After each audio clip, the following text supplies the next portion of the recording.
Hello everybody, it's Gisela Hausmann with her video blog, What's Wrong with US Mainstream Media? Why are Americans canceling newspaper subscription, stop watching certain TV programs and instead follow bloggers, YouTube bloggers, Rumble bloggers, citizen journalists, social media news, in short, alternative media. And why is doing that not following conspiracy theories? Who am I to answer this question? I graduated with a master's degree in film and mass media from the University of Vienna, which, founded in 1365, is the 22nd oldest university in the world. And I'm not mentioning this to brag, I'm merely trying to show expertise. At this university, I wrote my master's thesis about the perception of the Vietnam War by the American motion picture industry. And if you're wondering what's that got to do with anything, please bear with me just for 2 minutes. The Vietnam War holds the distinction of being the first nationally televised war, meaning every evening when Americans came home, they could watch raw, unfiltered, uncensored footage from what was going on the battlefields of the jungle. Let me run these 3 words by you again. Raw, unfiltered, uncensored footage of the war. Now this was happening in the 60s, when TV was just becoming popular. The industry as well as the audience was only learning how to deal with this medium. And so, not surprisingly, Americans thought the fact that they could watch this footage was also an invitation to make up their own mind what they thought about the war. And they didn't like it. Years of riots and protests followed, basically till the war was over. And I guess then somebody, way wherever, decided that this was the last time that Americans were going to see raw, unfiltered, uncensored footage about any war.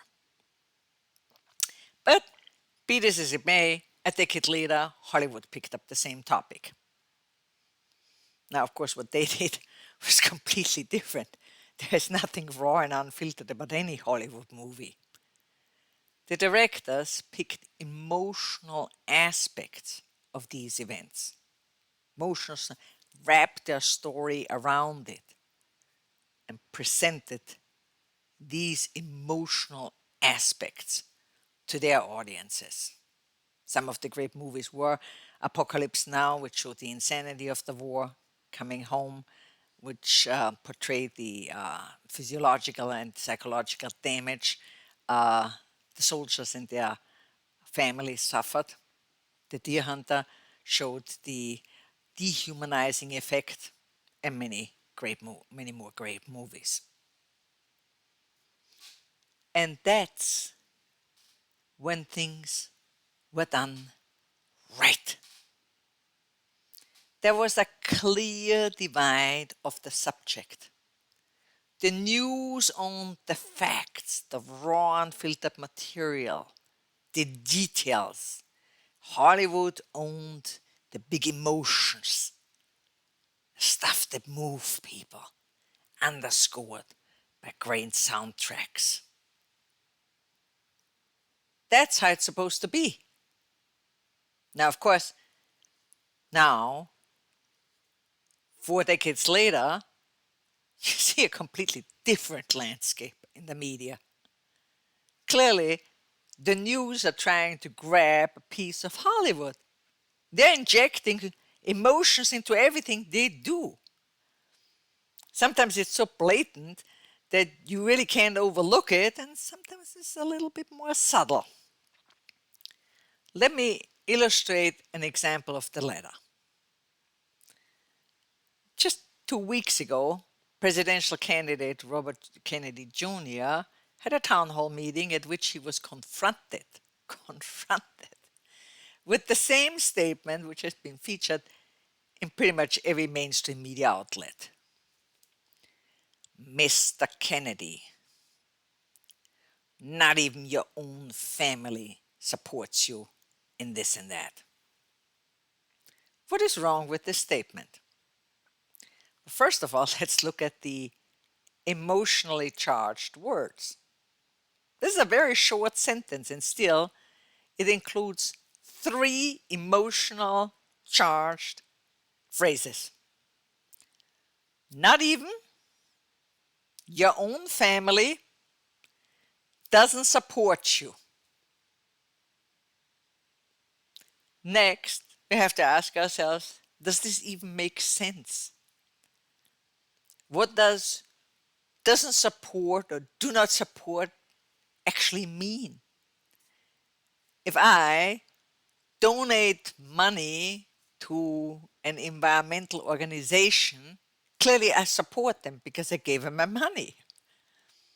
If I'm invited to march at an event to draw attention to an environmental issue and I follow this invitation and march with the other environmentalists, I supported them because I donated my time to this issue.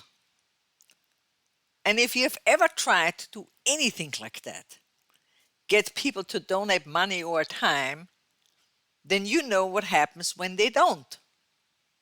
When they don't support you. Nothing. Do not support is not a thing. It just isn't. Now, of course, if the words would be uttered in a Hollywood movie, it could be a grand scene. Harrison Ford, Robert De Niro, Al Pacino uttering, not even your own family supports you in this and that. The audience would love it. But it's still not news. At any given moment in time, millions of people do not support what their government wants them to do, the media wants them to do, their friends, their teachers, their family. Hence, it's not news. Americans understand that deep down very well because they can see that these emotional charged words are merely trying to fill a vacuum, a space of time in which information was not volunteered. But if they're looking for the information, they don't want to hear that emotionally charged stuff. They want to get the information. And they do what we do in the 21st century. If the information isn't delivered by this outlet, we're looking for it somewhere else.